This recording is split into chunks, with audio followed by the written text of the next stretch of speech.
Hi guys, I'm Teri the Realtor and welcome back to my channel.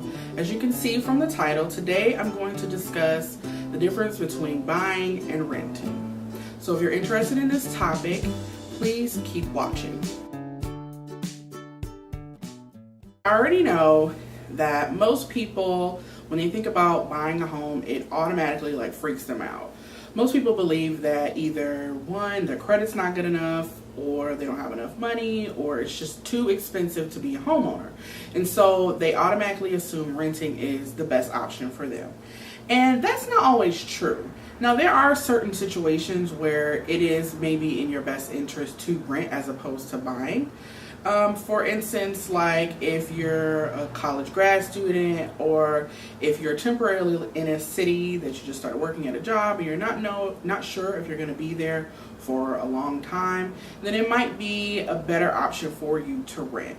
However, if you're a young professional, if you are a young family, or even if you are an older person relocating to a new city with your job and you know that you're going to be there, I would say at least 3 to 5 years, it's probably in your best interest to buy a home. One of the main reasons I get apprehension from people when it comes time to talk about the difference between buying or renting is the money.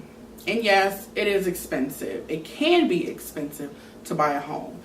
But like in my introduction video, I said the best thing for first-time home buyers to do is to consult with a realtor. The good thing about working with a realtor is they have most likely made connections with lenders. And a lot of times the lenders will let us know of different opportunities or programs that they have, incentives that they have to go with them. So by working with that realtor, they will be able to give you some recommendations so that you will be able to find out what's the best option for your financial situation. There are several programs out there to help people get into homes. One of the programs I know of, you can literally walk into your home with as little as $1,000.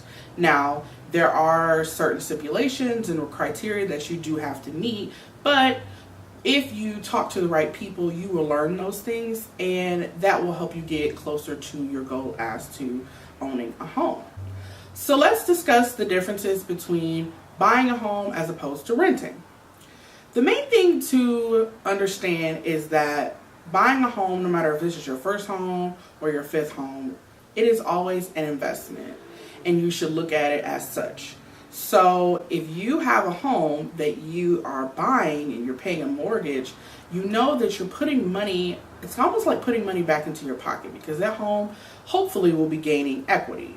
You can get that equity out of the home, to improve it, to pay household bills, or do whatever you need to do with that equity. In addition to that, even if you don't draw any money from the equity, once you do go to sell that house, you'll make money. Another perk to owning a home as opposed to renting is that you get to do improvements. And as far as renting, when you are renting, sometimes the landlords or the property managers, they're pretty strict about the improvements that you can make. Like if you want to paint your walls gray, they're like, no, you can paint, but you have to paint the walls back to the white color that they had when you first moved in. Or if you don't like the light fixtures, either you can't change them, or if you do change them, you have to change them back before you leave. So it's just a lot of money that you're putting into a place that's not yours, as opposed to if you're owning the home and you do make improvements, that's money.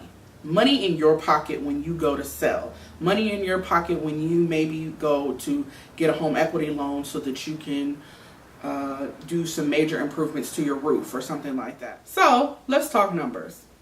In most American cities outside of LA and New York and places like that, the rent is on average between $750 to $1,000. Maybe a little bit higher, but we'll just go with those numbers for right now. So within a 12-month period, you would spend between $9,000 and $12,000 to rent. Once your lease is over, there's no option to sell your apartment or your rental home. There's no option to go and try to see if you get any equity out of the property. Nothing. That's it. You've paid your $9,000 to $12,000. Have a good day. However, if you do decide to buy a home, we already know that you're going to be paying a mortgage, and you could possibly gain equity from your home.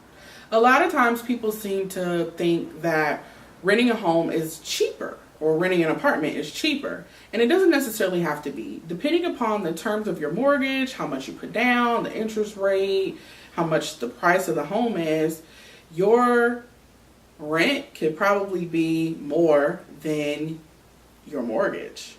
On my phone, I have this app that allows me to determine how much a monthly mortgage would be. You put in the price of your house, your down payment. You can even put in if there's an HOA payment, and it gives you the option to switch between conventional FHA and VA loans. So I'm just going to go with a conventional loan for a house that's $150,000. I have my down payment in as 5%. It automatically has the interest rate as 4.125%. It's on a 30-year fixed rate loan with taxes, principal and interest, all of that combined. Your monthly payment would be $928.19. So just shy of the $1,000 mark that we set for rent. So as you can see, it doesn't necessarily have to be more expensive to buy a home. It's just a matter of what you can afford. And like I said, and I will always say, the main thing is getting with the right people, the correct realtor, the right lender to determine what is in your best financial situation. So these are just a few tips as why I think buying a home is better than renting. Hopefully this video was helpful for any of you that have been thinking about whether you should start the process of buying a home but you weren't really sure. Hopefully this has answered some of your questions. If you have any other further questions, please leave any comments below. I'll be more than happy to answer them. You can also email me or reach out to me on Facebook and Instagram. I'll leave all of that information as well below. And if you have any ideas or any tips or any topics that you would like to see discussed on this channel, also leave that information below. If you did like this video, make sure you thumbs up. And thank you guys for watching. Have a good day, and I'll see you in my next video. Bye.